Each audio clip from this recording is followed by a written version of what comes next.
جب chief justice نہیں تھے تو اس وقت کہتے تھے کہ جب جرنلسٹ ہیں اگر کوئی جج غلط کام کرتا ہے تو اس کا نام لے کر خبر کریں، بیان کریں، بولیں، لکھیں، دکھائیں، اس کا نام لے کر کریں. لیکن جب خود چیف جسٹس بنے تو اس سے پہلے عمر عطا بدیال صاحب کے دور میں ایٹ لیسٹ اس کے اوپر کچھ نہ کچھ کارروائی ہوئی تھی. لیکن جب سے قاضی فائزہ صاحب آئے انہوں نے یہ معاملہ بھی ارشد شریف کا جو کیس تھا اس کو بھی جو ہے کہ وہ دبا کے رکھا اور اس کے اوپر کوئی پیش رفت نہیں ہوئی سپریم کورٹ کے اندر بھی. اور ہائی کورٹ کے اندر جو پٹیشنز فائل کی گئیں تو وہاں پہ ہمیشہ یہ موقف اختیار کیا جاتا تھا جی کہ اس سلسلے کا ایک کیس سپریم کورٹ میں بھی زیر التوا ہے تو اس لیے اس کو یہاں پہ ٹیک اپ نہ کیا جائے یا اس کے ساتھ یہاں پہ کچھ نہ کیا جائے. تو یہ ساری سچویشن جو ہے بڑی افسوسناک اور انتہائی تکلیف دہ ہے.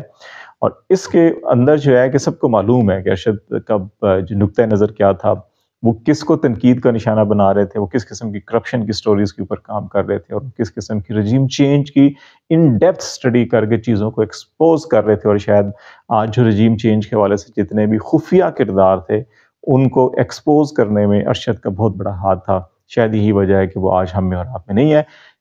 شہید اللہ کا وعدہ ہے کہ کبھی فوت نہیں ہوتا، وہ کبھی مرتا نہیں ہے، وہ زندہ رہتے ہیں. اور یقینی طور کے اوپر ارشد شریف آج بھی کروڑوں پاکستانیوں کے دلوں میں زندہ ہیں. لیکن جن لوگوں نے ان کے خلاف یہ ظلم کیا، جبر کیا، یقینی طور کے اوپر وہ اپنے انجام کو ایک دن ضرور پہنچیں گے. ہماری دعا بھی اور ہم کوشش بھی کرتے رہیں گے، اس سلسلے میں آواز بھی اٹھاتے رہیں گے. اور ابھی بھی ہم ہر فورم کے اوپر یہ آواز اٹھاتے ہیں کہ ارشد کے اگر اصل مجرموں کو پکڑنا ہے تو پھر آپ وہاں سے ایک معاملہ شروع کیجئے. جن لوگوں نے پورے ملک کے اندر بے بنیاد جھوٹی FIR درج کروائی تھی، مدعی اور ان کے نام اور شناختی کارڈ نمبر، فون نمبر سب موجود ہیں، ان کو پکڑیے، ان کو پوچھئے کہ وہ انہیں کیوں کروائیں اور ان کے پیچھے کون لوگ تھے. اصل میں وہی لوگ ہیں اور پھر آپ کو جو سب سے بڑے جو ہیں کہ اس کے کردار ہوں گے ان تک پہنچنے میں آسانی ہوگی. تو یہ معاملہ جو ہے اس طرف جانے چاہیے. دوسرا معاملہ جی عمران خان کی حالت زار اور امریکی کانگریس کے خطوط. عمران خان کی حالت زار جو ہے کہ ان کے وکلاء نے بڑی ڈیٹیل سے آپ کو بتایا کہ وہ کس صورتحال کے اندر ہے. گورنمنٹ یہ کہتی ہے کہ جناب ان کو دیسی مرغے، ان کو بڑی فیسلٹیز ہیں، ان کو ایکسائز کی بھی ہے اور ان کو پسندیدہ کھانے بھی ہیں، ان کو کک بھی دیا گیا، سب کچھ ہے. اور یہ بڑی عام قیدیوں کو یہ نہیں ہے.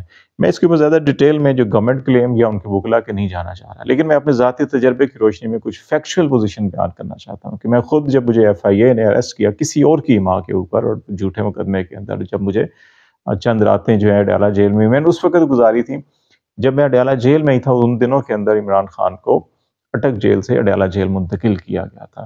یقین جانیے میں نے وہاں مختلف بیرکس کو وزٹ بھی کیا، گھوما پھرا بھی ہوں. صبح جو ہے کہ فجر کی نماز کے بعد جو ہے بیرکس کو کھول دیا جاتا ہے اور تمام قیدی شام مغرب کے بعد عشاء تک جو ہے کہ 9 بجے تک بیرکس کو تالے نہیں لگتے تھے.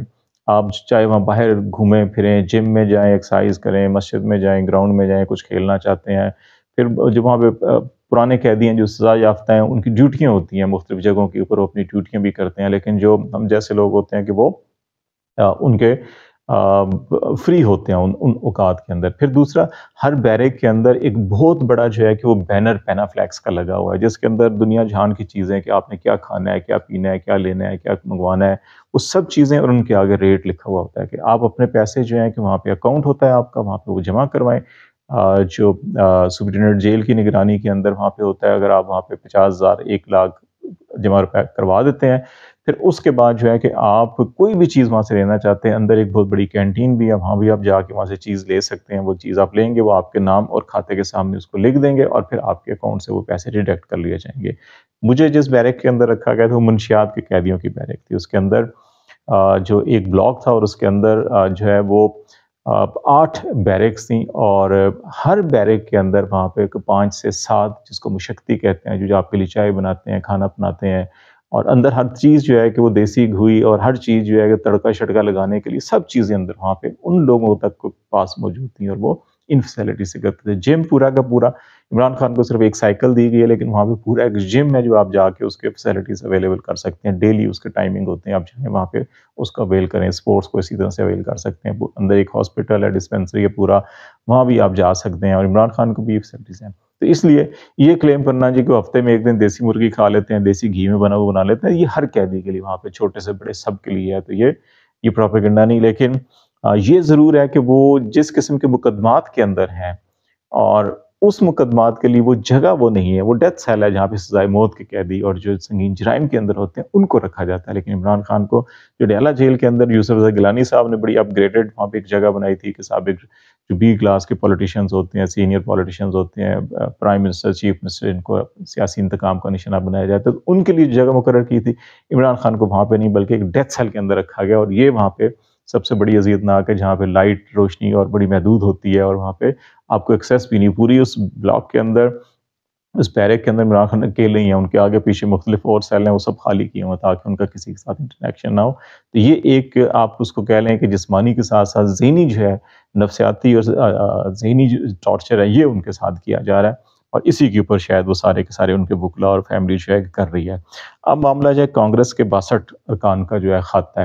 اس سے پہلے بھی کانگریس کے آلموسٹ اتنے ہی لوگوں نے اور انہی کانگریس مین کی سربراہی کے اندر ایک فروری میں خط لکھا تھا جو امریکی وزیر خارجہ کو لکھا گیا تھا، اور اس کے مندرجات بھی آلموسٹ اسی قسم کے تھے. اور پھر جولائی میں ایک قرارداد کانگریس میں جو ہے منظور کی گئی تھی، اور وہ بہت بھاری اکثریت سے، مطلب اس میں 2/3 سے بھی زیادہ دونوں جماعتوں کے جو ہیں کہ وہ 360 کے قریب جو ہے 360-70 کانگریس مینوں نے اس کے اوپر دستخط کیے تھے، وہ منظور ہوئی تھی. اور اس میں بھی الیکشن، انسانی حقوق، میڈیا کی آزادی اور ساری چیزوں کو ڈسکس کیا تھا. اور ابھی بھی امریکی کانگریس کے 62 ارکان نے جو خط لکھا ہے، اس کے اندر ابھی ملٹری رول کے اوپر بھی انہوں نے تنقید بھی کیا، اور اپنے جو پریزیڈنٹ ہیں ان سے یہ سوالات بھی پوچھے ہیں کہ جناب کہ آپ اس قسم کے رجیم کو سپورٹ کرتے ہیں یا نہیں کرتے.